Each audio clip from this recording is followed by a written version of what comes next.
Bienvenidos a 360 grados, una visión global de la noticia, un espacio para debatir sobre todo lo que sucede en Colombia y en el mundo.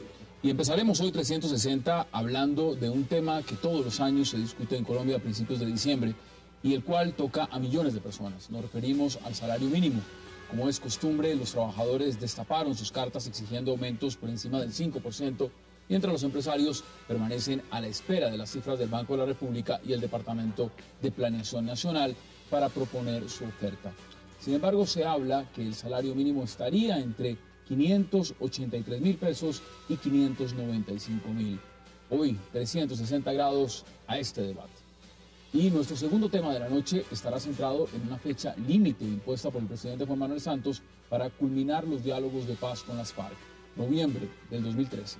6 meses antes de las elecciones presidenciales del 2014 deberían haber concluido los diálogos. Así lo expresó el presidente Santos durante un encuentro con el Partido Verde. ¿Qué significa este plazo presidencial al conflicto con una organización en la cual sus voceros se contradicen en el tema de los secuestros? ¿Acabará el conflicto antes de que termine el 2013? Hoy debate aquí en 360. Y nuestro tercer tema de la noche serán las recientes declaraciones del procurador Alejandro Ordóñez de abrir procesos disciplinarios contra las personas que manejaron en nombre de Colombia el pleito en La Haya con Nicaragua.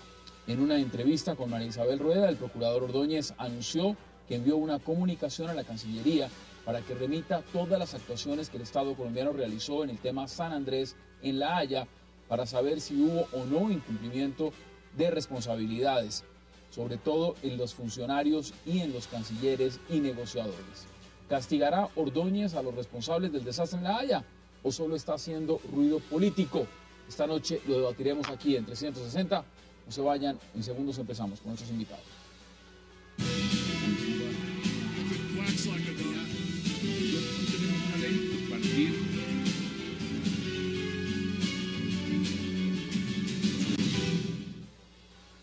Y empezaremos de inmediato a hablar del tema del salario mínimo y para eso le doy la bienvenida a Mario Valencia, a Julio Roberto Gómez y a Francisco Maltés.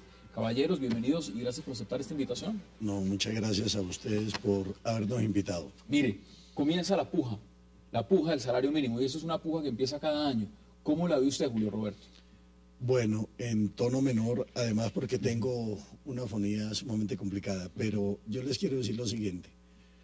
Salario mínimo legal es un salario de sobrevivencia. Nadie vive con 566.700 pesos. ¿Qué es lo que está ahora? Que es lo que está actualmente el salario mínimo legal. El costo de la canasta familiar llega ya prácticamente al 1.200.000 pesos. Quiere decir que necesitan más de 2 salarios mínimos para poder comprar la canasta familiar para el denominado estrato obreros o estrato bajo, como le llama el DANE. Consecuencialmente, cuando hablamos de cifras que algunos se horrorizan, si es el 7, si es el 8%. De incremento. Esto definitivamente es simplemente devolverle un poquitico la capacidad de compra y ver si en un proceso que es demasiado lento nos aproximamos a que algún día en Colombia haya salario mínimo vital antes que salario mínimo legal. Y un tema importante, muchos han hablado de dignidad en el salario mínimo, pero ya vamos a mirarlo a fondo. Francisco, bienvenido. Buenas noches, muchas gracias por la invitación. ¿Cómo lo ve usted? Porque vuelvo al tema inicial. Esto es una puja que se da cada año, pero es una puja sobre la cual si no hay un acuerdo, pues el gobierno sencillamente va y dice, pues se va por decreto. Sí, la característica que tiene este año la discusión sobre el salario mínimo es favorable a los trabajadores, en la medida que quedó demostrado con el incremento salarial de este año que el causante del desempleo no son los salarios. Nos tenían acostumbrados los empresarios a un discurso de que el salario alto generaba desempleo. Este año el salario estuvo muy por encima de la inflación, el incremento en el salario mínimo, y el desempleo ha descendido a la cifra más importante en los últimos 11 años. Este creo que es un elemento muy importante para la discusión y sin duda está a favor de los trabajadores. Bueno, Mario, ¿cuál es su visión inicial? Yo estoy de acuerdo primero con lo que han planteado Julio Roberto y Francisco. Yo creo además de esas cifras que han dado, que esas son cifras que que parecen ser frías, pero que eso es la cruda realidad de la mayoría de las personas en Colombia. En Colombia aproximadamente el 60% de las personas, de los trabajadores, se gana un salario mínimo menos. Estamos hablando de aproximadamente 12 millones de personas que viven con un salario mínimo, como ya lo ha dicho Julio Roberto, con el que no se vive. Es un salario mínimo con el que medio se come, con el que medio se transporta, con el que medio subsiste las personas, y esa es la condición de la mayoría de las personas, pero además en un país que ha venido reforzando una condición absolutamente desigual, indigna, como lo manifiesta Aurelio Suárez en su libro sobre confianza inversionista, y es que la productividad laboral en Colombia se ha incrementado en los últimos años por encima del incremento del salario mínimo. Es decir, que hay una transferencia de riqueza producto de los trabajadores a los grandes empresarios en Colombia y del sector empresarial, insisto, como producto de que la productividad laboral es mayor al aumento del salario mínimo. Y Colombia además hace parte, y lo manifiesta la OIT, del grupo de los 20 países donde es peor el salario mínimo en el mundo. Eso ya me lo van a responder ustedes, porque lo que está diciendo Mario realmente pone en perspectiva algo dramático. Pero veamos antes declaraciones de lo que ha dicho el ministro del Trabajo, Rafael Pardo.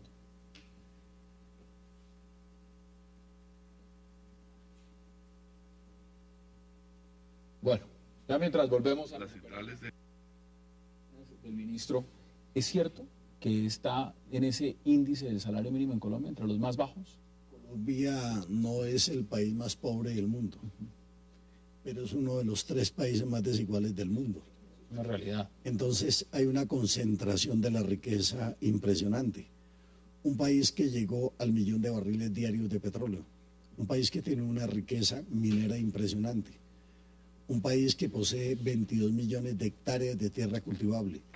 Es un país que tendría que ser el más desarrollado de la región latinoamericana caribeña.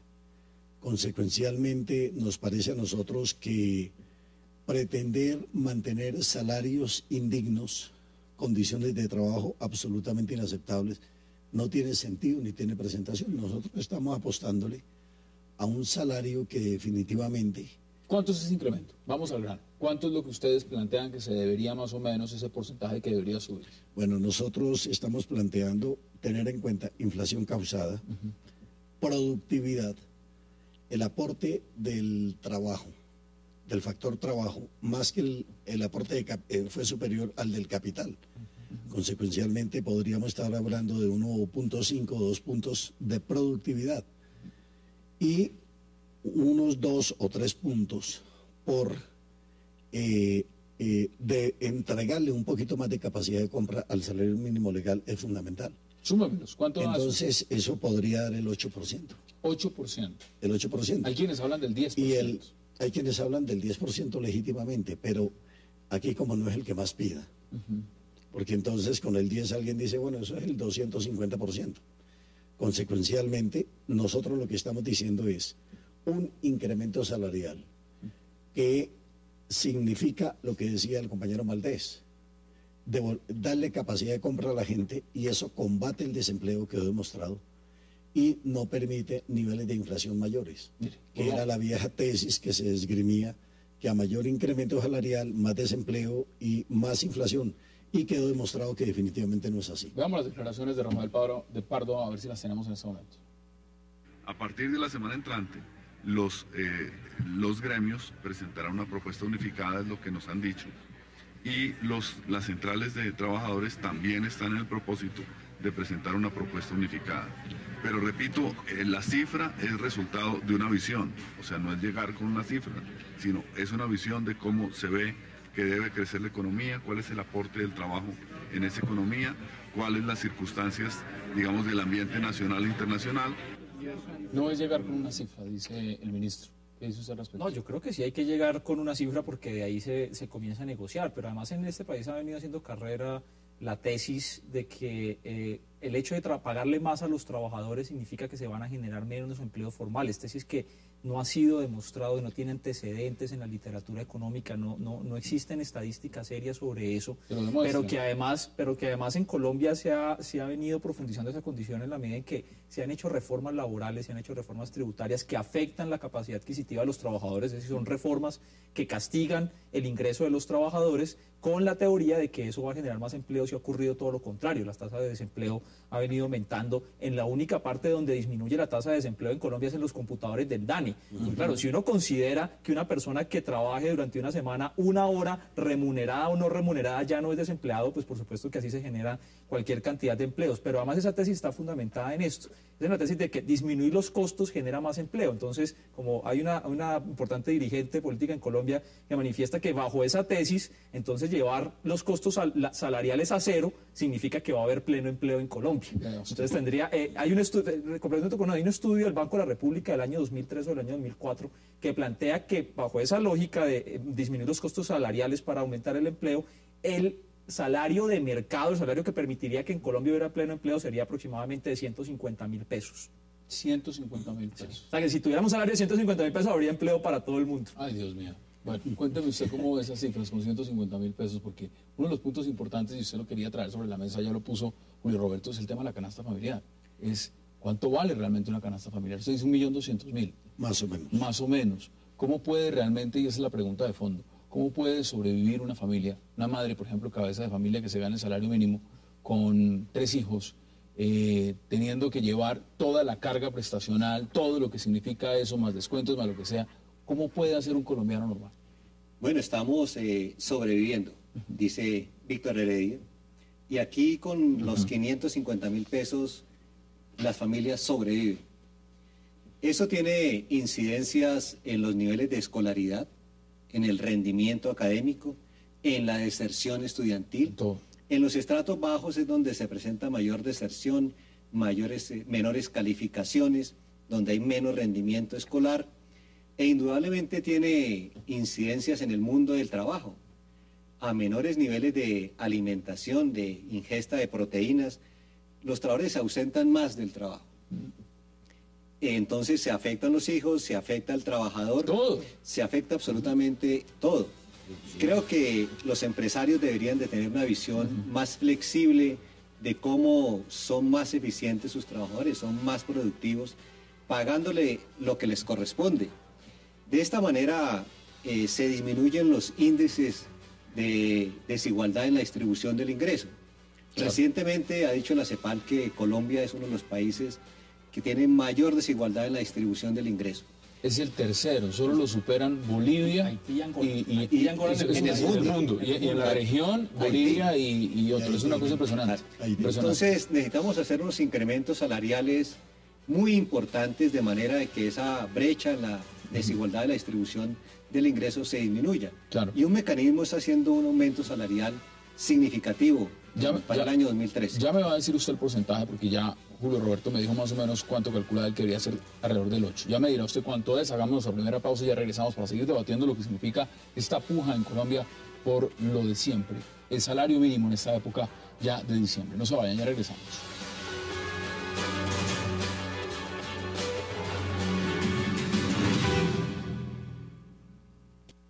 Complicado porque si uno mira la realidad ya hace por lo menos 800.000 pesos, pero como está hablando de un 3-4 puntos porcentuales, entonces para mí por lo menos es casi que chistoso, ¿no? Que suban 10, 20.000, 30.000 pesos.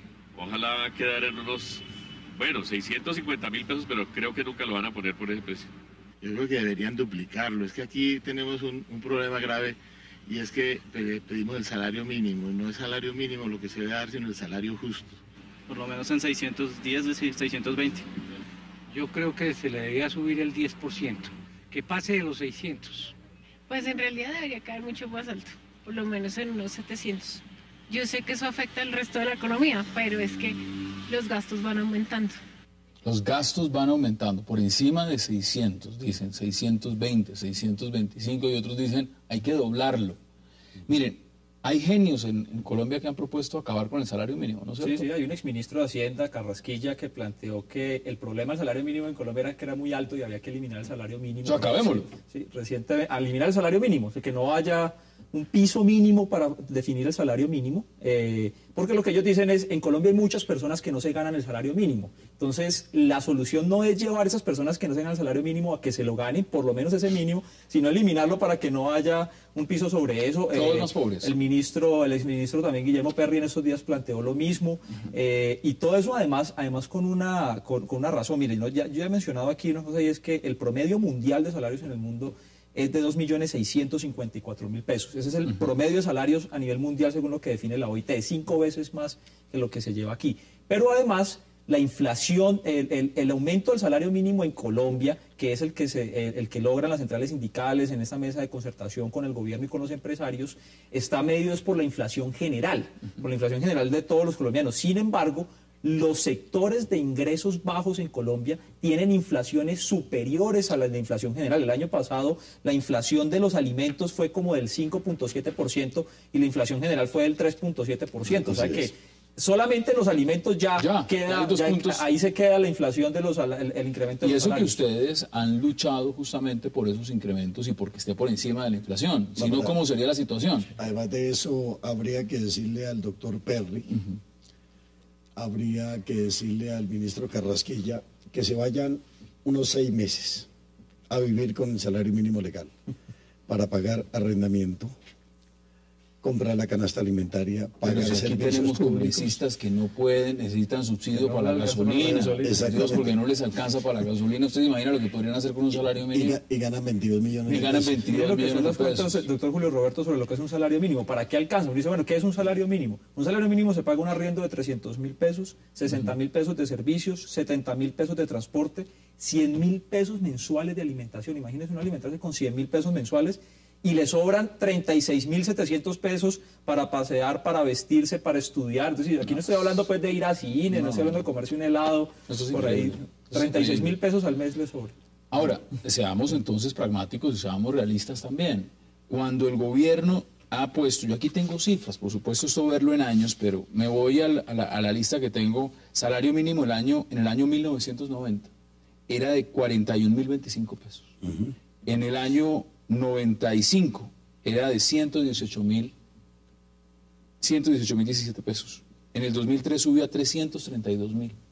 Es decir, estas son cifras críticas. Uno realmente, independientemente del momento de la década, lo que uno ve es que los colombianos hacen un gran sacrificio para sobrevivir. El gobierno, ¿usted cree que en este momento que se habla de una bonanza económica, de un buen momento, de que hay inversión extranjera, de que se han firmado tratados de libre comercio, de que las cifras del desempleo están disminuyendo, ¿este es un buen momento entonces para pensar en esos porcentajes que usted plantea? Naturalmente que sí. Yo creo que la gente hoy en día con un salario mínimo legal no vive, sobrevive. Se las ingenia. Y realmente eso le significa a la señora que trabaja, si es madre, cabeza de familia, lavar ropas, trabajar horas extras, buscar otro empleo para poder llegar. Nadie con 566.700 pesos llega al final de mes. No llega porque con 36.000 pesos, como en la cuenta que se hacía, para transporte, para educación, para vestuario, para recreación, es absolutamente duplicarlo duplicarlo y ustedes me dirán. Lo justo sería duplicarlo. Bueno, duplicarlo en este momento, viéndolo en la coyuntura nacional de Colombia. En Brasil el presidente Lula lo hizo. Lula lo duplicó. ¿Acá se podría duplicar o no se puede duplicar? Necesitamos mirar varios elementos del entorno en el cual se discute el salario mínimo. En primera instancia, el crecimiento económico se mantiene. Y esto se refleja en las ganancias empresariales. Si uno mira las ganancias de las empresas en el último 3 trimestres, observa que comparados con el mismo periodo del año anterior, han aumentado de una manera sustancial.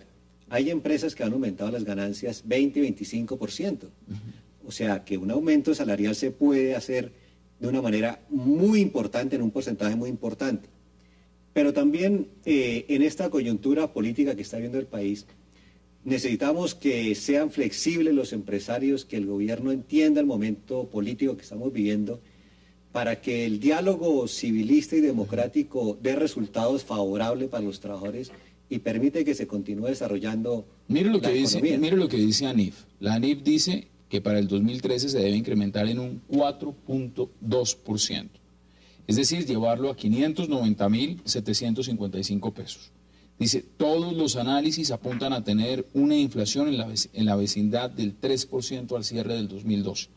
Y dice además, para ANIF, según reza en un informe sobre el tema, subir más de esa cifra, leo textualmente, traería resultados negativos para la economía y generaría más desempleo. Sí, el cálculo que hace ANIF es que la inflación este año va a cerrar en el 3% y que la productividad ha aumentado 1.2%. Entonces dice, bueno, trasladémosles toda la productividad a los trabajadores es el 1.2%, productividad que ha sido generada además por ellos, y el 3% de inflación es el 4.2%. Pero este debate sobre el salario mínimo, sobre que deba incrementarse, yo estoy absolutamente convencido que incluso debería ser más del 10%, tiene que ver además con la esencia propia del modelo económico en Colombia, que en los últimos años se ha enfocado es en el mercado externo. Es decir, yo creo que esto es un aspecto bien importante por lo siguiente. Cuando uno, todas sus expectativas de crecimiento, de generación de riqueza en la sociedad, están basadas es en lo que uno logra exportar, pues es apenas obvio que los compradores de sus mercancías, petróleo, carbón, flores y bananos, no están en Colombia. Luego uno, pues a las autoridades económicas, al gobierno nacional, al Congreso, pues poco le debe interesar cuánto se gana una persona en Colombia. Yo creo que la discusión en Colombia debe estar enfocada a que Colombia debe fortalecer el mercado interno. No existe una nación en el mundo que sea fuerte, que sea un país desarrollado, que sea un país poderoso, que no tenga un mercado interno fuerte. Le voy a dar el ejemplo de China. China, que se coge como el ejemplo del libre comercio, el ejemplo de la apertura comercial en el mundo. China es el país que más exporta mercancías en el mundo, eso es cierto. Pero China solamente exporta el 12% de lo que produce. El 12% de lo que produce. El resto se consume internamente. Es un país que no es... En Estados Unidos es el 9%, en la Unión Europea es el 10%. Yo me fui por la suave, me fui por la ANIF, porque si usted le pregunta a Fedesarrollo, mire, dice que el 4% de la ANIF es demasiado arriesgado. Va por el 3%. Están diciendo que su propuesta es un modesto 3% de incremento salarial. Así es. O sea, estamos en un bache, en un diferencial muy amplio. Usted me decía 8%. Hay otros que están diciendo el 10, y si nos vamos a Fedesarrollo hablan del 3. O sea, ¿cómo zanjar esa diferencia tan grande? Y se va a Carrasquilla y dice que nada. Y bueno, se va a Carrasquilla dice que acabemos con el salario. Menos 3 o menos 5. Bueno, entonces pongámoslo en perspectiva. Ahora, entonces, uno tendría que decir lo siguiente. Lo ideal es un salario mínimo que sea el equivalente al costo de la canasta familiar para el denominado estrato bajo. Ese es el ideal. Ahora, objetivamente, uno tiene que llegar a la conclusión de que si la economía no se adecúa y no se prepara suficientemente, puede resultar siendo un planteamiento profundamente demagógico. Y en esto nosotros no queremos abrir falsas expectativas. Irse a donde no se va a llegar en la población. Por eso las centrales obreras hoy en día estamos haciendo un esfuerzo de unidad, de mantenernos en la mesa, defendiendo como corresponde los derechos de los trabajadores, pero es un hecho que el sector empresarial debería pensar a la hora de fijar el salario mínimo legal cuál es la tasa de inflación para los sectores más empobrecidos. Y ese debería ser un factor a tener en cuenta en todo el proceso de negociación, porque definitivamente aquí hay un inmediatismo y un cortoplacismo impresionante. Yo reitero, ¿Cuál es el compromiso? ¿Cuál es el compromiso real? Que sí se puede. Lo que está planteando Julio Roberto yo creo que es muy importante porque es bueno, lo ideal sería que fuera 1.200.000, pero miremos si se puede. Bueno, sí se puede. Voy a dar algunos datos que yo creo que puedan ayudar a rápidamente, porque nos quedan 2 minutos. En las últimas 2 décadas, la remuneración a los asalariados con relación al PIB, es lo que ganan todos los asalariados con relación al PIB, bajó del 42 al 32%. Y al mismo tiempo, el excedente bruto de capital, que son las ganancias producidas por el capital, pasó del 48 al 58%. O sea, que estamos en una condición, en un país donde los grandes capitales cada vez ganan más y más y más y acumulan más a costa de transferir riqueza de los trabajadores a los asalariados. O sea, que sí se puede porque hay una gran riqueza acumulada en el país que debe llegar, que el Estado debe hacer. Ahora, nosotros también debemos hacer un esfuerzo para que le llegue a los trabajadores. No es solo cifras, y creo que concluyo este debate en unos 30, 40 segundos. El compromiso de este gobierno. Este es un gobierno que se ha puesto también unas metas en el tema social importantes. ¿Usted cree que el compromiso de este gobierno es más grande que el que tenían gobiernos anteriores? Creo que los compromisos de este gobierno o las propuestas de campaña de disminuir la pobreza solamente se han dado en las cifras del DANE. La participación de los salarios en el ingreso nacional ha venido disminuyendo. Dice la CEPAL que la pobreza en Colombia continúa bordeando el 50%. Entonces, en manos del DANE todo es posible. En manos del DANE ha bajado la desigualdad, ha bajado el desempleo, pero la realidad social es otra. Nosotros vemos la propuesta de la NIF como una propuesta para el arranque de las discusiones. 4.2, que se arranque. 4.2 es la propuesta de los empresarios para arrancar, y pues ahí está la del movimiento sindical, y creo que hay que buscar un camino entre esas dos opciones. Bueno, estaremos pendientes de lo que esto signifique, y quiero agradecerle a Julio Roberto Gómez por habernos acompañado. No, muchas gracias a usted. Francisco Maltés, gracias también por habernos acompañado. Y Mario Valencia, gracias por acompañarnos. Gracias, porque el tema es un tema puntual y es un tema que involucra a millones de colombianos. Vamos a hacer una pausa y ya regresamos, porque vamos a entrar a debatir otro punto importante de la agenda política en Colombia, y tiene que ver con ese plazo que fijó el presidente Juan Manuel Santos para el fin del proceso de diálogo con las FARC, noviembre del 2013. No se vayan, ya regresamos.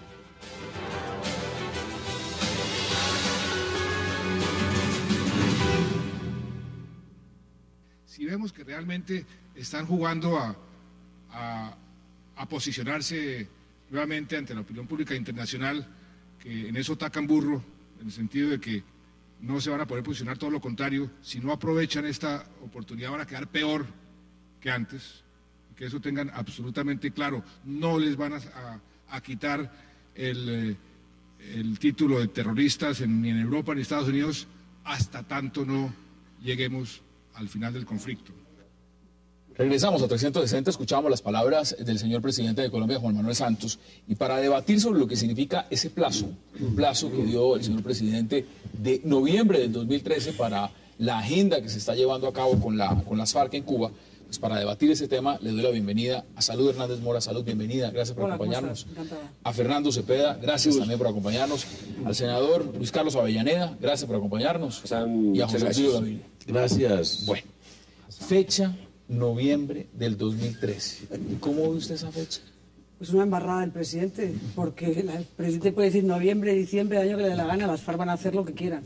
Y desde luego las FARC no tienen ningún afán, las FARC no se presentan a la reelección, a las FARC miden sus tiempos completamente distintos. Si el presidente se ha querido poner la soga al cuello, es problema de él. Yo creo que motivado porque las encuestas se está dando cuenta que la gente no come entero. Entonces, y está cada vez más, pues como más modesta con la FARC y con esa actitud tan agresiva, tan beligerante, tan cínica de estos... De estos todo lo que han dicho, de las declaraciones que han dado. Ahora, senador, ¿usted lo ve de la misma manera o le gusta esa fecha? Noviembre del 2013. Bueno, yo creo que el presidente había anunciado que las negociaciones iban a ser de plazo corto. Siempre se habló de meses. Recuerdo que en una reunión que hicimos las comisiones de paz del Congreso con el señor presidente, nos dijo que el proceso sería un proceso de meses. Aquí se ha ido alargando, porque eran como menos meses, inicialmente eran menos. Pero se está hablando de un plazo de meses, de un tema corto, y me parece que eso está bien. El gobierno tiene que templar las riendas en ese tema. Un año, noviembre del 2013, si lo miramos en perspectiva. José Obdulio, ¿cómo lo ve usted? Hay tanto que decir, Hassan. ¿Usted sabe cuándo comenzó este proceso de negociaciones entre Santos y las FARC? ¿Ya van qué, 2 años? En el año 1996. ¿En el 96? Sí, claro, y hay documentos. Entonces... un año más, un año menos. Esto es un verdadero sainete, es un montaje político. Y ese noviembre es una palabra, es una frase simplemente. Yo creo que este gobierno perderá todo su tiempo en un proceso que supuso desmontar una política para la cual fue elegido, que fue la política de la seguridad democrática. Doctor Cepeda, ¿usted cómo lo ve con esa fecha? Mire, para mí este proceso de paz durante este gobierno hasta noviembre llevaría 3 años y medio, que es un tiempo bastante largo. El Caguán fueron 3 años. Es decir, este proceso, si lo vemos en fases, como lo han llamado, No esta sería la última fase. Sí, pero son 3 años y medio. Y teniendo en cuenta que comenzó en 1996. Yo digo teniendo en cuenta que comenzó en este gobierno. ¿no? Todo se puede leer como te dé la Se puede leer, pero digamos, solamente en este gobierno sería un proceso un poco más largo que el del Caguán. No, pero seamos serios, es decir, el proceso no empezó hace 3 años, el proceso empezó en Oslo. No, porque hubo la fase exploratoria y hubo la de los acuerdos. Todos los gobiernos han tenido fase exploratoria con las FARC. Claro. Todos caen en la misma tentación, todos. Entonces, digamos, pero oficialmente empezó hace un mes, ¿no? Pero había un acuerdo general suscrito solamente ya. para la página web. Nos hemos demorado, ¿cuántos días solamente para la página web? ¿Un mes? Está bien, Solo para la página web. Pero para Oslo ya había un acuerdo general, negociar ese acuerdo general. 6 meses dijeron. Para 6 meses. para llegar al acuerdo. El acuerdo general en La Habana. En La Habana, sí. Pero antes de la reunión de La Habana... No, porque es que llegó un equipo negociador nuevo de la FARC, claro. y ellos dicen que son los primeros. Es como cuando Chávez dijo que no, que su mandato el primero empezó después de 8 años de estar en el gobierno. No. Sí, pero para llegar al acuerdo en La Habana hubo antes contactos y conversaciones. Perdón, imposible llegar a La Habana sin esos contactos. En la campaña, sin crear confianza. Fran Per, que era funcionario del gobierno de Uribe, ya estaba trabajando para esos efectos, seguramente, con Santos y con Enrique Santos, que es el verdadero artífice del proyecto. Y yo declaraciones, además, que se las voy a preguntar más adelante si eso está o no ligado con la Haya. Vi una columna suya también muy interesante, Guerra con Venezuela, además, que la vamos a mencionar más adelante. Pero mire, aquí hay que leerlo también entre líneas, porque aquí hay una reelección. Acá hay un tema de reelección. Entre líneas no. Bueno, aquí está el letrero reelección.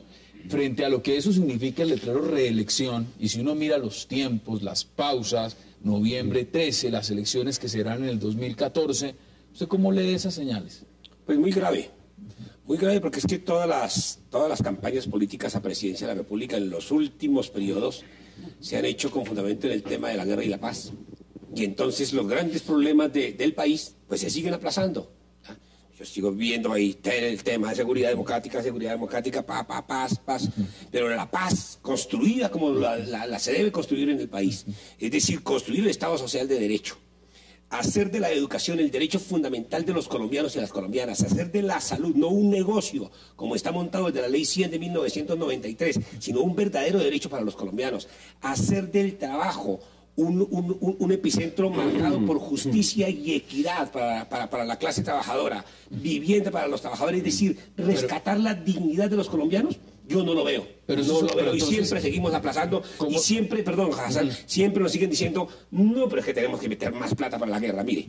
Pero aquí estamos hablando del salario mínimo, ni siquiera lo van a Acto legislativo del 2001 y acto legislativo 4 de 2007, ¿cuánto le quitamos de plata al mundo de lo social para mandarla para la guerra? Y ahora entonces nos dicen que no nos podemos esperar 6 meses, 1 año o 2 años para discutir el tema de la paz, y que tenemos que seguir en una eterna guerra. ¿Cómo así? No, es que nadie dice que uno no quiere la paz. Es que a mí me has hecho una pregunta que me parece noviembre. No me has dicho si es que hay que seguir invirtiendo en guerra. No, me has preguntado noviembre. Yo no me la creo. Me parece que es una cortapisa absurda y es ganas de condenarse. Estoy completamente de acuerdo con usted. Yo pienso que mañana se firma con la paz con la FARC y los problemas siguen vivos, porque el problema social en Colombia es aterrador. Hay un problema social terrible. Es que aquí casi nadie tiene pensión. Es que dentro de nada esa va a ser una crisis en Colombia. Mire, estábamos hablando acá hace unos minutos de la canasta familiar, 1.200.000, el salario mínimo está en 560.000 pesos. Esos son temas realmente importantes de lo que significa. Mire, veamos declaraciones, porque las FARC han dado muchas declaraciones, pero las últimas han generado, como siempre, mucho de qué hablar. Las más recientes, veámoslas. A ellos se les respeta la vida, se les respeta su integridad física, sus creencias, se les respetan sus derechos humanos. Con ellos también buscamos el canje. Sí, nosotros tenemos prisioneros de guerra y los vamos a entregar, pero que el Estado nos devuelva a los nuestros que están allí, en las prisiones. Eso dijo Ramírez, ahora veamos qué dijo Granda para emparejarla. La rectificó. Tenemos prisioneros de guerra. Si lee bien la entrevista, ella viene explicando una política anterior y dice que capturamos gente, pero es algo anterior. Desde febrero las FARC sacaron un comunicado diciendo que no iba a haber más retenidos con fines económicos. La excompañera del camarada Manuel Marulanda quizá pudo haber cometido una ligereza, pero acá está hablando con uno de los negociadores y le puedo dar fe que eso es así. Obdulio, se han dado muchas ligerezas en las declaraciones, ¿no? Como por ejemplo echar a un columnista del periódico El Tiempo porque dice que un secuestro lo hizo las FARC. Y lo hizo las FARC, yo tengo la documentación y no me voy a poner a pelear con nadie para demostrar un hecho real. Y siguen secuestrando sistemáticamente, y en Cuba se han discutido secuestros en concreto. Y en Cuba se prohibió por parte del gobierno cubano la entrada de las familias o de los familiares de los secuestrados que quieren ir a discutir con esa gente ese tema. ¿Cómo viste esas declaraciones de los presos políticos y luego sale Rodrigo Granda y dice no, nosotros no tenemos presos políticos, nosotros tenemos secuestrados, nosotros no tenemos nada? Eso en el marco también, todo está... No, yo le doy credibilidad a la señora, por favor. está ahí, era la compañera de Manuel Marulanda, de Tiro Fijo. ¿De dónde saca ella eso? Pues por favor, lo dice con toda la candidez. Yo diría que esto es un ejemplo de candidez. ¿Se le salió? Y por eso le doy credibilidad. Ahora, le quiero precisar una cosa. ¿Por qué yo digo que 3 años y medio al tema anterior? Bueno, porque el propio presidente Santos dijo en Naciones Unidas, llevo 2 años en esto. De ahí a noviembre, pues 3 años Pero, y medio. a ver, si uno lo ve textualmente también de esa forma y entiende claramente que hay un proceso de reelección, eso entonces tiene una connotación mucho más personal, de una agenda política personal que tiene que ver con una reelección y no con un proceso de diálogo, o se lee de otra manera. Es un gobierno de medios. Ustedes leyeron la entrevista ayer, que yo creo que es de antología, de Lucho, hablo de Lucho Garzón, calentando la silla, sobre lo que es el gobierno Santos. Y hay una relación directa que yo la he vivido y que el doctor Fernando la ha vivido, entre un presidente y un asesor. El trabajo es más o menos correspondiente, no en calidad. El presidente tiene un trabajo de mucha más calidad, pero en cantidad es igual. Y si el señor Lucho dice que está calentando la silla, es que el presidente está calentando la silla y solamente le interesan cosas como esta, hacer declaraciones para el honorable público, para el respetable. Hombre, yo creo, con independencia de si trabaja mucho o no, que yo ahí ni entro ni salgo, yo sí creo que hay una motivación electoral clarísima. Es decir, noviembre, estábamos antes haciendo cálculos, es justo el mes en el que tiene que decidir si va a las elecciones o no. Obviamente él tiene un interés en reelegirse, como tienen todos los políticos, es decir, todos los que tocan poder no se quieren ir jamás, les fascina. Pero hay una motivación electoral. Esa es la carta que tiene Santos que mostrar, no tiene otra, porque ya no vamos a poder mostrar ni carreteras, que casi no hay, no va a poder mostrar como nada, un salto sustantivo en nada. Entonces yo creo, bueno, pero lo que quiero es que él se la está apostando toda esa es su carta, para bien o para mal, esa es su carta. Lo que ocurre es que para las FARC, y esto es teoría general, es muy conveniente noviembre. Y yo le explico por qué. Por las mismas razones que dice la doctora Salud. Y es que hacer un acuerdo de paz, supongamos que hay acuerdo de paz. Bueno, si hay acuerdo de paz, es muy importante que el acuerdo esté cercano a las elecciones. Particularmente la parlamentaria. Claro, si no se va a la Roma. ¿Pero para qué? Bueno, ¿para qué? Es lo que le pasó al M-19. Si él va a estar en las elecciones de todas maneras, porque el tema de campaña, como dice el senador, el tema de campaña va a ser otra vez la guerra a la paz. Bueno, van a ser ellos. Pero es otra cosa si va a haber candidatos. Lo que pasa es que el profesor Cepeda parte de la base de que va a haber acuerdo y que esa fecha está muy conveniente. Ya le voy a dar la palabra. Si hay acuerdo, si hay yo acuerdo. parto de la base de que esto es un simple juego. Pero eso fue el M-19. Yo recomiendo. Pero no comparemos. Pues, ¿cómo no se va a comparar? Das Toscano, un hombre curioso, es un escritor de Ancol y acaba de publicar hoy en la página Movimiento Bolivariano una entrevista con todos los negociadores y hace una síntesis perfecta. Ellos están jugando al crecimiento político, a la ya me lo cuentan. Mire, vamos a hacer nuestra primera pausa y senadora Avellaneda, volvemos y le doy la palabra inmediatamente, porque usted que se habla hace rato. Hagamos la primera pausa y ya regresamos allí en 300.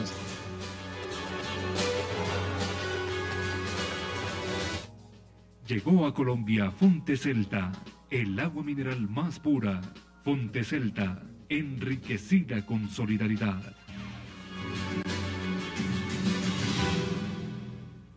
Esta gente es mentirosa sistemática. Ya no se sabe en qué creer. Un día dicen una cosa, otro día dicen otra cosa, se confunden y se contradicen entre ellos mismos. La verdad es que allá lo que se ve es un enredo permanente de tantas afirmaciones que hacen y que de una u otra manera son contradictorias entre sí.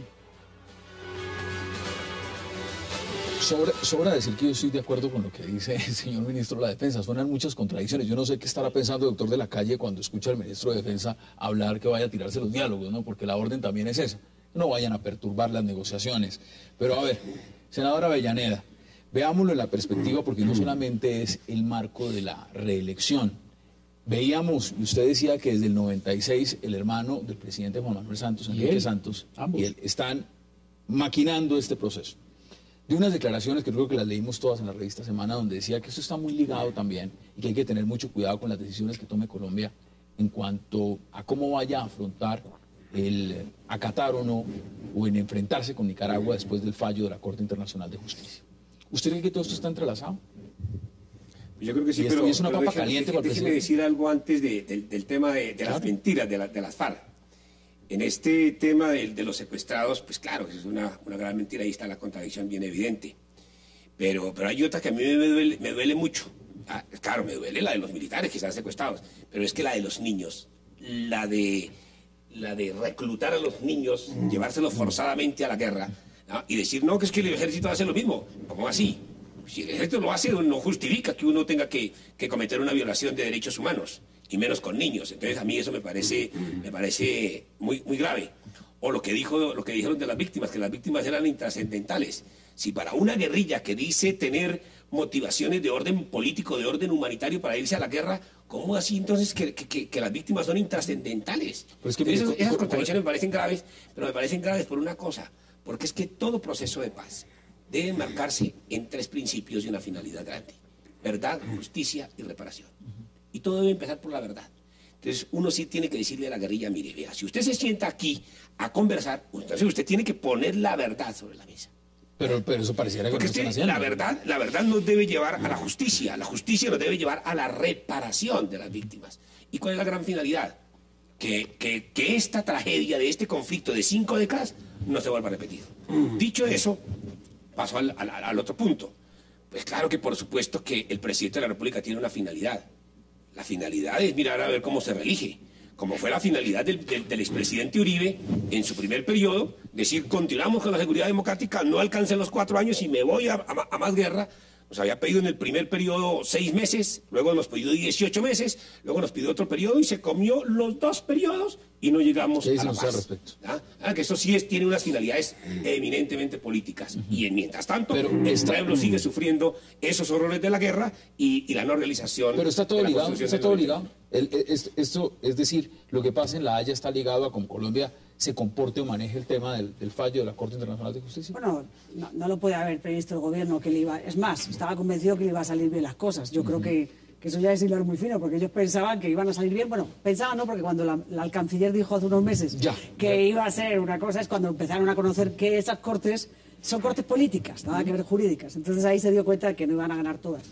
Pero la vinculación es Hugo Chávez, es decir, pues obviamente... sin el santuario venezolano, pues a la FARC le iría mucho más, le iría mucho peor, porque hay una cosa que solamente, hay una cuestión que se tiene que plantear en Cuba. ¿Qué pasa mañana? ¿Qué pasa mañana con todos esos mentirosos, que además es fatal que mientan tanto porque pierden mucha credibilidad el proceso? ¿Qué pasa mañana si se muere Hugo Chávez y se le muere Fidel? ¿Dónde diablo van a negociar? A ver, ¿dónde les pueden suspender eternamente las órdenes de captura? A ver, ¿qué se vamos a ir a Corea del Sur, Corea del Norte, que me digan? ¿Qué dice usted? ¿Dónde? No, sigue en Cuba, no hay problema. Mire, yo lo que quiero... si se acaba el régimen cubano, porque se va a acabar. Si se acaba el régimen cubano... No se acaba con la muerte de Fidel, sigue Raúl. Ya hay un tiempo. No, lo que le quiero decir es una cosa. 2 años más, no le digas más. Pero el proceso de paz espera en noviembre. Por eso. Lo que le quiero decir es una cosa. Hay un tema, para mí, fundamental, que se está pasando por alto, y lo han pasado por alto todos los medios de comunicación, que es la carta de las FARC al Comité Internacional de la Cruz Roja el 5 de noviembre. Eso es una cosa de una enorme importancia. ¿De qué estoy hablando? Es una carta de las FARC en que le dice al Comité Internacional de la Cruz Roja, que es el que administra el derecho internacional humanitario. No es la Cruz Roja, no, es el Comité Internacional, el SICR. Le dice, señores, yo, como grupo beligerante, plantean el tema de beligerancia, yo quiero aceptar el derecho internacional humanitario. Yo quiero aceptar el artículo 3 de las convenciones, y hace toda una consideración sofisticadísima sobre los convenios, sobre el derecho humanitario, para terminar diciendo, ustedes hablan de unos acuerdos especiales, entiendan que el acuerdo general con el gobierno es un acuerdo especial, porque de esa manera además el acuerdo especial quedaría en el bloque de constitucionalidad de Colombia, derechos humanos, y Entonces, aquí nadie se puede levantar de la mesa porque tienen que respetar este acuerdo. Pero vamos a ver, una cosa. Yo no quiero decir que esa es la interpretación, pero me parece que el contenido es para debatir, por favor. Pero es el contenido. ¿Qué más da que diga derecho internacional humanitario, lo que sea? Si todo lo que dicen lo incumplen, si son mentirosos compulsivos. ¿Cómo que no importa? Claro. Pero vamos a ver, dice el senador Avellaneda una cosa que es real y lo están haciendo porque antes la edad media eran 16 años, ahora están reclutando, la edad media son 12 años. 12. El problema de los niños es gravísimo. 12 años y están reclutando todos los días. El problema de los niños es gravísimo, pero el que hayan acudido al comité con esa sofisticación implica que ahí hay algo muy complicado. Pues que hay que intentar engañar a los del comité. Es que, mire, las FARC al llegar a Cuba, llegan a hacer tratados con sus amigos, ellos hacen parte del Foro de Sao Paulo, son fundadores. El Foro de Sao Paulo está en el gobierno de más de 6 países de América Latina. Ellos hacen parte de la Coordinadora Continental Bolivariana, de hecho son sus fundadores, a la cual pertenece, por ejemplo, Fidel o Cuba, a la cual pertenece Nicaragua, a la cual pertenece Venezuela. ¿Estás hablando del ALBA? No, a la Coordinadora Continental Bolivariana. No esos países, sino los partidos de gobierno, etcétera. Entonces, simplemente, allí lo que están es diciendo lo que un grupo de asesores internacionales, que evidentemente está asesorando a las FARC en contra de Colombia, no en contra de Santos. En contra de los intereses del país, dice Obvio. usted. Ahora, ¿por qué? Porque es que el salto de un acuerdo de noviembre del año entrante, el único posible sería un salto hacia un cogobierno FARC Santos o una especie. Tampoco. Hablo de un cogobierno. Un cogobierno Santos FARC es también sacar las cosas de quicio. Eso, si usted podemos no hablar estamos así, hablando, no estamos sacando las cosas de quicio, estamos diciendo lo que dicen ellos. Por eso le digo que lea las Toscano. Por eso le digo, como dice el profesor, es que los medios no se están ocupando seriamente del tema. Yo sí me estoy ocupando seriamente del tema, por eso lo digo. Y no estoy exagerando. Si se hace un acuerdo en noviembre, es un acuerdo de cogobierno en el sentido de que los puntos de vista de las FARC, los que establece el programa de las FARC, los no sé cuántos puntos, etcétera, etcétera, los saltos frente al tema del mercado, los saltos frente al tema de las garantías y derechos políticos, los saltos frente a la propiedad de la tierra, etcétera, son cogobierno. Eso es cogobernar porque es codefinir una agenda de país entre las FARC y el gobierno de Colombia. Bueno, primero sobre el tema de la sentencia de La Haya. Yo sí quiero decir que el gobierno tiene que ser muy responsable con el manejo de ese tema. Porque si, por ejemplo, eventualmente el gobierno dijera, voy a desacatar el fallo de La Haya, eso sería seguramente grave frente al proceso de paz. No lo ha dicho, pero sí ha estado caminando en ambigüedad. De decirlo. Ha estado caminando en ambigüedad. Claro, y las ganas son las ganas de Uribe, fundamentalmente, que ya dice que hay que desacatar el fallo. Pero eso es muy grave, demasiado grave. Si el país entra en eso es demasiado grave para ese proceso de paz. Pero déjame, Hassan, un minutico. Es demasiado grave para el tema de las FARC, porque entonces ¿qué credibilidad va a haber si hay un eventual acuerdo? Pero dos, es muy grave para el país. ¿Qué pedagogía le dejamos nosotros a los colombianos y a las colombianas respecto al cumplimiento de los fallos? Si el país, el papá, el Estado, que es como a veces ve el ciudadano al Estado, el Estado incumple un fallo en el campo internacional, pues los colombianos aquí podemos decir, nosotros incumplimos los fallos. Ese sería el antecedente. Terrible, grave. ¿Qué dice usted al respecto? Yo creo que se puede incumplir sin decirlo. Es decir, yo creo que hay que darle largas. Estoy de acuerdo con el senador que un Estado, un país que se ha sometido estúpidamente, y se ha buscado ese fallo y se ha sometido a la jurisdicción de una corte internacional, pues se tiene que cumplirlo. Y de acuerdo, Salud, nos metimos estúpidamente en ese camino. Nos metimos mal en ese camino. Ahí nos metimos mal y hay responsabilidad de gobiernos. Y en el siguiente bloque vamos a ver responsabilidades. No, pero quiere decir que tienes que acatarlo, no estoy completamente de acuerdo. Lo que pasa es que no tienes que salir el primero a decir, no, tú puedes... Pero eso es un gobierno, y se lo pregunto, le juegan mucho las encuestas, y las encuestas en este momento... Lo tienen muy apaleado, el tema del fallo, el tema de los diálogos, está todo más o menos... Sí, pero es que un gobierno frente a un fallo no dice ni acato ni no acato, sino aplico. Y lo que está haciendo el gobierno es mostrar cómo aplica. Yo desde el primer día, del 19 de noviembre, donde opino, donde digo, mire, el tema de acato o no acato, eso no, yo, por definición, ese fue nuestro compromiso, está acatado, eso no se discute, eso no es un tema. Pero lo que no hace uno es retirar ni los barcos. Eso no es un tema jurídico. Uno no puede enseñar en la Facultad de Derecho. Yo soy un decano de una Facultad de Derecho, ayudé a fundar una Facultad de Derecho en Los Andes. Yo sería incapaz de decir, hola, vamos a ver si lo acatamos o no. Incapaz. Pero usted Terrible. Yo pido que me retiren la licencia de abogado, yo no puedo decir eso. Bueno, pero hoy está un barco de Colombia y lo acaba de denunciar en Nicaragua, defendiendo a los marineros, sobre todo, oiga, a los pesqueros hondureños que tienen acuerdos con San Andrés. De manera que el fallo no está siendo aplicado. Mire, vamos a hacer una Ni pausa hay por qué aplicarlo. y ya volvemos porque este tema sigue, pero también les quiero preguntar sobre las declaraciones del señor procurador Alejandro Ordóñez. Hagamos una pausa y ya regresamos aquí en 360.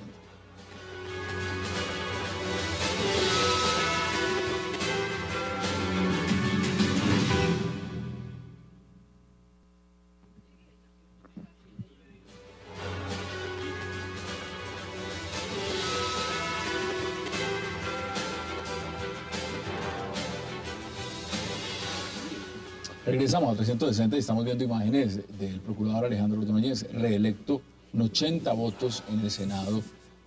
Bueno, ahí no hay, después de que uno tiene 80 votos, ¿qué puede uno decir en el Senado? Que es un genio. Ganó? Sí, que ganó. Pero mire, quiero... Ay, ¿cómo fue su voto? Abstención. Una constancia, además. La única constancia en contra de esa reelección. Bueno, ahí está. Es. Un genio. Vamos a ligar temas porque están de alguna forma ligados y el procurador Ordóñez participa en todos los temas políticos en Colombia. Mire, dice que hay que acatar el fallo de La Haya, por supuesto, pero que también hay que firmar un nuevo tratado con Nicaragua. Pero me parece muy interesante lo que dijo y es que hay que investigar acciones de tipo disciplinario contra todos los que llevaron en el nombre de Colombia este proceso en La Haya. ¿Usted cómo ve esa declaración? Una pérdida de tiempo. Es decir, yo creo que esto es un tema político que no tiene nada que ver. Pues sí, cometió un error desde el gobierno y se sabe. Y ahora ponerse a investigar algo que no deja de ser un error político. Yo creo que la Procuraduría que investigue corrupción que en el país está por todos lados. Es decir, tocas un esto y estalla, que es su obligación. Y intentar que se deje de desangrarse los fondos en muchas provincias. Eso es un tema político. ¿Qué hacemos ahora con... Destituimos de por vida a Fernández de Soto? ¿Y si eso de Nicaragua ya, hermano? Entonces, creo que se dedique el procurador a lo que lo eligieron, aunque obviamente, primero a dar los puestos a todos los que no, senador. ¿A cuánta gente no tendrá que...? Son 500 puestos los que tiene la Procuraduría de gran remuneración, entonces primero tendrá que reordenar ese mapita, los 80 hay que satisfacerle. Y una vez que haya cumplido con sus electores, que se dedique a combatir la corrupción, que es un poco contradictorio, ¿no? Primero tienes que... cuadrar y pero a mí no me parece absurdo ponerse a investigar lo que no dejan de ser errores políticos y ineptitudes. José Tulio, ¿qué dice usted al respecto de lo que dice? Pues es que habría que investigar desde los 48, porque de hecho desde ese momento nos comprometimos a entrar en un tribunal al que no han entrado, por ejemplo, Estados Unidos, Venezuela, profesor, ayúdeme, en América. Así es. Son como 6 países que no entramos. Nosotros, incluso hay países, y ahí contradigo al profesor, que desacatan fallos, como por ejemplo, lo voy a contar varios. Francia, en el tema de los ensayos nucleares. Marruecos con lo polisario, toda la vida le ha importado cero lo que diga la ONU. También. Pero es que no tienes que decirlo, no lo cumplas. Islandia, etcétera. Entre otras cosas, el presidente Uribe ha hablado de desacatar el fallo. Hay un caso de Estados Unidos con Nicaragua mismo. Por eso. Es que no hay que decirlo, no se cumple y ya está. Y se hace uno el tonto. Pienso que eso muestra un hecho. Y es que el asunto no es mirar desde el punto de vista de una investigación que en este caso sería disciplinaria, por ser Procuraduría, a quienes han participado en la política internacional colombiana, sino mirar desde el momento del fallo y hacia adelante. Desde ahí. Sí, porque realmente aquí el problema no es disciplinario y nadie debe estar además involucrándose. Eso sería pequeña cosa. Una cosa es estudiar la política internacional colombiana, en donde yo diría muchas cosas en contradicción con ella, y compararía incluso con cancillerías americanas del continente americano tan distintas y tan serias. Le pongo una y la mejor, en mi opinión, de pronto, Cuba. para sus intereses. Claro, porque piensan en sus intereses. No, y el profesionalismo y la seriedad. Yo tuve permanente acuerdo con los embajadores de Cuba en Colombia desde el 2002 hasta el 2009, más o menos. Más que Cuba ha tenido tradición de hacer carrera diplomática, algo que aquí realmente Pero se ¿para carece. qué perder el tiempo en eso? ¿Qué dice usted? Mire, déjeme decirle varias cosas. Lo que dijo el procurador es muy interesante. Y lo hace más interesante, en el reportaje de hoy, lo hace más interesante que en el Congreso, antes de la votación, planteó el tema. Entonces, cuando yo vi la votación, dije, carambas, el Senado de alguna manera ha ratificado la tesis del procurador. Nadie dijo... cogido puestos. No, está bien. Pero nadie... Ratificaban gratitudes, gratitudes. Sí, pero nadie hizo una reserva sobre lo que dijo. Lo que dijo es, mire, este fallo no se puede incorporar a la Constitución, es una tesis, es una tesis que hay que discutir. No se puede incorporar a la Constitución, conforme al artículo 101 de la Constitución, sino vía un tratado. Pero añadió una cosa más interesante. Dijo que él había estudiado el tema de Nicaragua y que Nicaragua tenía que hacer lo mismo. Yo salí corriendo al computador a estudiar la Constitución nicaragüense y parecería que sí. Pero como le digo, es una tesis para discutir, pero interesante. Interesante. Bueno, de ahí hay otro tema, que es el de la investigación que propone. Yo lo había propuesto, pero como tengo la manía académica, yo había dicho, bueno, por favor, alguna universidad tiene que tomar. El doctor José Obdulio dice desde 1948. Uno podría decir desde 1928, que se hizo el Tratado de Guerra Bárcenas. Pero no, digamos, debe tomar de cuando ratificamos el Pacto de Bogotá, que creo que es el 68, 20 años después, ¿cómo fue el proceso decisorio que nos llevó a esto? Pero yo lo digo en términos académicos, no políticos, porque es importante saber, por favor, ¿cuándo fue que nos equivocamos? ¿Qué fue lo que no hicimos? ¿Por qué no hubo un debate? Si hubo debates en el Congreso, no hubo. En la Comisión Asesora hubo 60 sesiones sobre el tema. ¿Qué se dijo ahí? ¿Qué pasó? Yo creo que él no podría obtener toda la información. Estoy preguntándome si él podría obtener la información, por qué el gobierno puede alegar privilegio ejecutivo, como en Estados Unidos, y decir, mire, hay cierta información que yo no puedo proporcionar. Por ejemplo, las opiniones de los abogados internacionales. Los propios abogados podrían decir, un momentico, yo escribí eso, pero para usted, si no me haga público eso. Es complicado. Pero es un tema interesante. Claro, y por eso está la a mí propuesta. me encantaría que veamos una universidad lo hiciera. Extractos de lo que fue esa entrevista donde el procurador Ordóñez le dijo eso justamente a la periodista Marisabel Rueda. Oigamos. Según las funciones que le asigna el artículo 277 de la Constitución, abrirá procesos disciplinarios contra las personas que manejaron en nombre de Colombia este pleito con Nicaragua. Esta semana enviaré una comunicación a la Cancillería para que remita todas las actuaciones que el Estado colombiano realizó en dicho tema. Las evaluaré para determinar qué tantas omisiones pudieron existir. Veamos otro de los extractos de esa entrevista. Entonces, ¿la Procuraduría es partidaria de desacatar el fallo? No, mi posición será la de que debe firmarse un nuevo tratado con Nicaragua, surtiendo los trámites de todo tratado, es decir, pasando por la aprobación del Congreso de la República.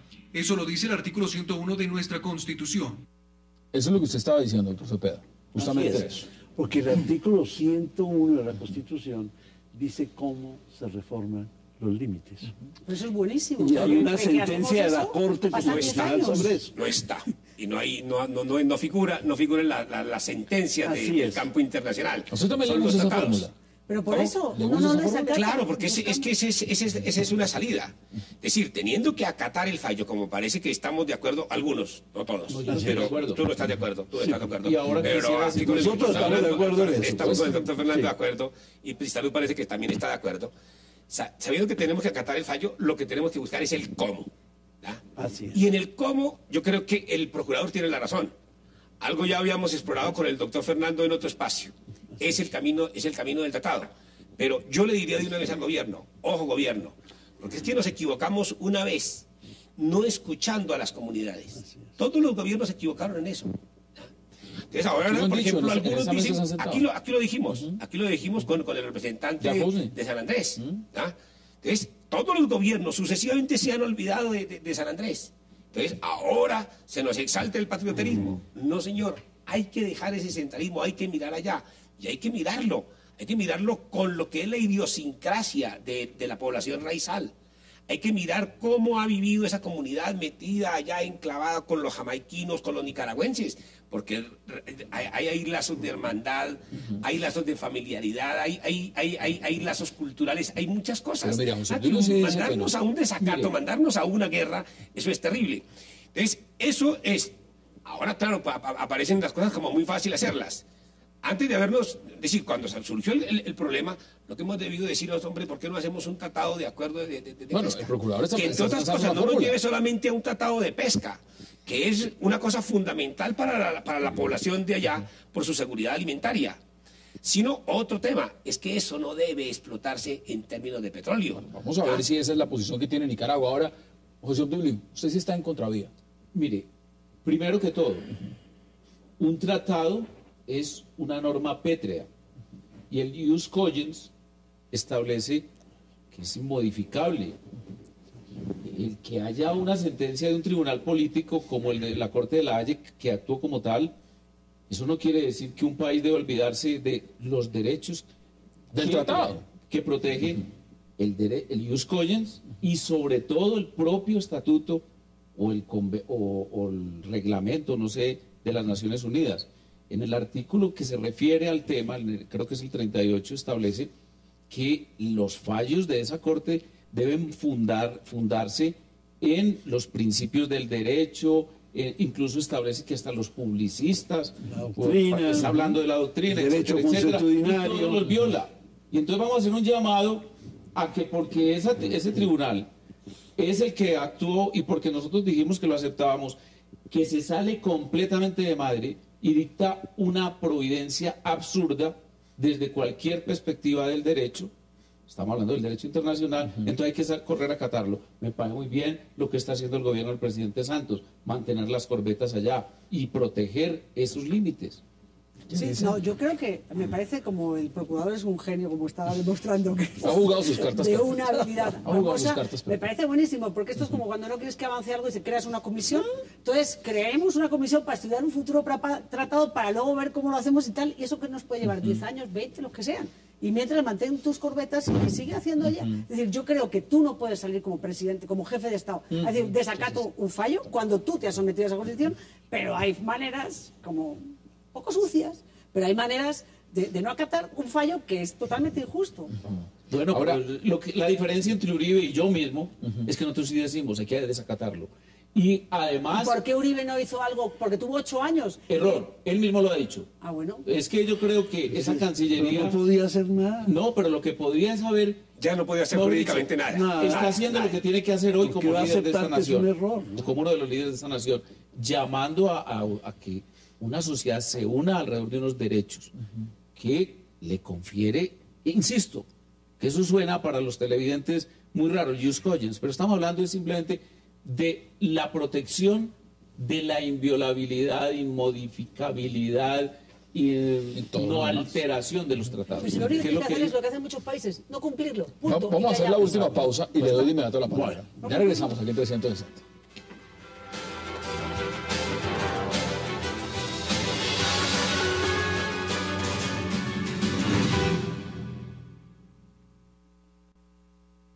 ¿Pero qué congresista de Colombia aprobará un tratado con Nicaragua que recorte 75.000 kilómetros de nuestro mar Caribe? Esa es la forma como las decisiones judiciales internacionales se recepcionan en nuestro ordenamiento jurídico. Si no hay aprobación del Congreso, no hay nuevo tratado. Y si no hay nuevo tratado, pues no hay nuevos límites. No hay nuevos límites. Salud. El expresidente Andrés Pastrana ha dicho que él no va a dar explicaciones en el debate que se va a dar en la Cámara de Representantes justamente frente a este tema. Pero aquí estoy leyendo en El Espectador que ya el Polo Democrático anuncia una demanda contra el presidente Santos, el expresidente Pastrana y el expresidente Uribe por la pérdida del mar territorial. ¿Usted cómo ve esa...? Otra pérdida de tiempo, el sistema judicial, que es un desastre, que no le cumple nada a los colombianos. Las cosas importantes ahora se va a dedicar a hacer el idiota estudiando una estúpida demanda mientras deja de lado cosas que sí son importantes para el pueblo. Es decir, Eso se perdió por unas, como dicen, desde el año 48 se han cometido muchos errores. Hagan un estudio académico que sería lo interesante. Sí. Tomen lecciones para no volver. Porque además Colombia tiene un problema, es que parece que tiene un complejo de inferioridad y lleva permanentemente sus cancilleres las rodilleras todo el día en la cartera, todo el día las rodilleras. Si es a Washington no la llevan en la cartera, la llevan puestas. Y en otros países, si es a Ginebra, la llevan puestas. Entonces, a ver si esto de una vez por todas le enseña a Colombia que no tiene por qué acomplejarse nada, que copia a los mexicanos, que copia a otros países, incluso a Hugo Chávez. Es decir, que se ponga los pantalones de verdad y que vea que en el mundo hay que ir con la cabeza bien alta. No como han ido siempre, y que por favor a ver si quemamos ya las rodilleras. ¿Qué dicen ustedes al respecto? Además, bueno, le pregunto por... era su partido, ¿no? Sí, precisemos. Los expresidentes no pueden ser citados a debates de control político. Son invitados. Son invitados. Entonces no puede haber debate. 2, puede haber un procesamiento desde el punto de vista penal ante la comisión de acusaciones, pero la comisión de acusaciones, desde que yo la conozco, no sirve para nada. Eso es lo que están diciendo. Demanda sería interpuesta los próximos días ante la comisión. En la reforma de la justicia era buscar un camino efectivo para poder procesar a los presidentes, porque es que aquí no ha habido nada. Entonces eso yo sí lo considero una perdedera de tiempo. Lo digo yo, que ingenuamente me puse a denunciar penalmente al expresidente Uribe por un tema de la GIDIS política en la que anexé suficientes pruebas de cómo el gobierno del presidente Uribe se había comprado a GIDIS Medina para ese famoso voto que lo llevó a la reelección. Que yo perdí el tiempo, eso fue totalmente inútil. Si el polo democrático quiere perder tiempo y ponernos ahí a mirar ahí un verdadero sainete, pues bueno. ¿Ya? ¿Qué dice usted? Y con Yair Acuña que... No, el presidente va el miércoles. El presidente ha dicho que va. Ha dicho que va. No, pues Uribe lo que le gusta es eso. Lo que le gusta es... Le gusta, no, él sabe su responsabilidad, no solamente gusto. Pero aparte le gusta, le va. Hay otros que van de pronto medio obligados, pero él va a estar contento. No solamente es un gran presidente, sino un gran expresidente y sobre todo es un gran patriota. Y segundo, yo insisto, esto es un tratado. Los tratados no son modificables por sentencia ni por nada. Los tratados son modificables por tratados. En consecuencia, Colombia tiene ahí una política que definir. Y me parece, y casi que vuelvo al comienzo, que las FARC nos está metiendo en lo mismo, pero al revés. Y es que nos pretende convertir su acuerdito de Enrique Santos y ellos, que es casi para efectos políticos muy parecido, en un tratado, porque son altas partes, y así lo dice el documento, y es una parte Colombia y otra es el estado embrionario de la Colombia del siglo XX, socialismo del siglo XXI, y entonces eso se convierte en tratado y por lo tanto también hace parte de nuestro cuerpo constitucional global. Yo creo que eso no se va a producir. No se va a producir. No, es que no se puede producir porque no vamos a dejar producir. Lo más sagrado que hay en derecho internacional son los tratados de límites. Esto es más sagrado que todos los demás tratados. Ahora, Colombia aceptó, es que ahí está, por eso es tan importante estudiar el tema. Colombia aceptó que ese tratado de límites, declarado inválido por Nicaragua, fuera a la consideración de la decisión de la Corte Internacional. Las reglas del juego estaban puestas y Colombia las sabía. Ahora, se sabía con claridad que cualquier decisión, la más favorable, Colombia perdía. Poco o mucho. La más favorable, perdía poco o mucho. Y Nicaragua ganaba en cualquier caso. Ganaba Nicaragua. Eso era así de claro. Y entramos sobre esa base. Lo que no puede ocurrir es que después digamos, ¿sabe qué? Era por molestar. Pero no es por molestar, sino porque es un tratado que no es modificable por esa sentencia. Pero nosotros lo tenemos. Una frase desafortunada de la canciller que dijo, si perdemos, perdimos un pedacito de 75.000 kilómetros que para los argentinos es demasiado. Es el espíritu Maturana, ¿no? Que todavía persiste. Sí, muy significativo. Perder y ganar un poco. Hassan, más que un examen disciplinario de la Procuraduría, en el caso de la canciller, se requeriría el nivel de inteligencia, el coeficiente de inteligencia mínimo para ser canciller de Colombia. Y ese creo yo creo que ustedes tampoco tienen... es decir, yo creo que eso es demasiado ya. Lo que sí pienso es que la canciller tiene que dimitir. Es decir, lo lógico es que ella misma presente la dimisión. Antes de mirar el tema de las responsabilidades, porque todos han sido muy claros en sus exposiciones diciendo, bueno, desde el punto de vista académico, que se investigue, que no se cometan los errores. No, pero políticamente tiene que dimitir. Pero yo les pregunto eso, desde el punto de vista político. No, se tiene que ir la canciller. ¿Puede esto pasar sencillamente por un tema académico? ¿Puede esto pasar sencillamente por un tema donde las responsabilidades, y yo se los pregunto en el marco de cualquier otro país, si esto hubiera pasado en cualquier otro país y se pierden 75.000 kilómetros de territorio, siguen todos en el No hay responsabilidades políticas. Hassan, es si decir, no hay hoy un gran debate político sobre la entrevista de Lucho Garzón, que describe, desentraña, desmenuza cómo funciona el gobierno, va a haberlo sobre este tema. Hombre, es más importante el fallo de la Haya. ¿Cuáles son sus conclusiones en 20 segundos sobre el tiempo, senador, para que todos puedan concluir? Yo sí quiero decir esto. Aquí hay responsabilidades bien grandes de gobiernos anteriores. Yo prácticamente a la canciller le achaco un problema de pedagogía. Ella misma sabía que después del paralelo 82 nosotros podíamos perder una parte de ese mar y lo que significaba eso. Y aquí no se hizo pedagogía. Nos montaron en una cosa demasiado optimista. No vamos a perder. En algunas ocasiones se nos dijo, no vamos a perder. No, al contrario, nos dijeron que vamos a ganar. Entonces eso fue terrible. Entonces yo sí creo que hay esa responsabilidad. La responsabilidad mayor está en gobiernos anteriores. Ahora, también coincido. ¿En qué vamos a sacar con eso? ¿Vamos a terminar en juicios de responsabilidad? ¿Vamos a terminar con condenas penales, disciplinarias? Creo que eso va a terminar en nada. Aquí Conclusiones en 20 segundos. En nada. Pero sí, ojalá sacáramos las lecciones académicas para el futuro. Y si por lo menos hiciéramos de Colombia un país con carrera diplomática, creo que avanzaríamos. Conclusiones. Son dos asuntos de los que hemos hablado que merecen una gran rectificación. Y creo que está a consideración de todos nosotros hacerlo. Conclusiones en 20 segundos, Salud. Sí, yo creo que tiene que pagar responsabilidad política. La última, es decir, le ha tocado, no es de pronto la más responsable, pero alguien tiene que pagar.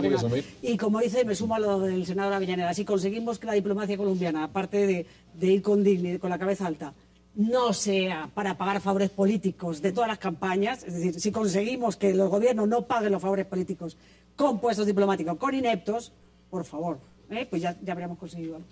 20 segundos. A mí me parece que las responsabilidades están muy dispersas y no hay, como a mí me parece muy injusto con la canciller, decir eso, ¿ella qué podía hacer? Habría que averiguar si en la audiencia oral se habría podido meter nuevos argumentos, nuevas cosas, que no estoy tan seguro. Pero eso es lo que hay que investigar. Ahora, que unas declaraciones, que uno que el otro, si da para tanto. No, pero es un revés político. Tú en un gobierno, cuando tienes un revés político, las será declaraciones injusto, se crearon ambiente político favorable para la sentencia, indudablemente. No, pero es un revés político, el gobierno tiene que pagarlo. Y ahí está, y el debate sigue abierto y la mesa sigue abierta para ustedes también. Doctor Fernando Cepeda, gracias por aceptar la invitación.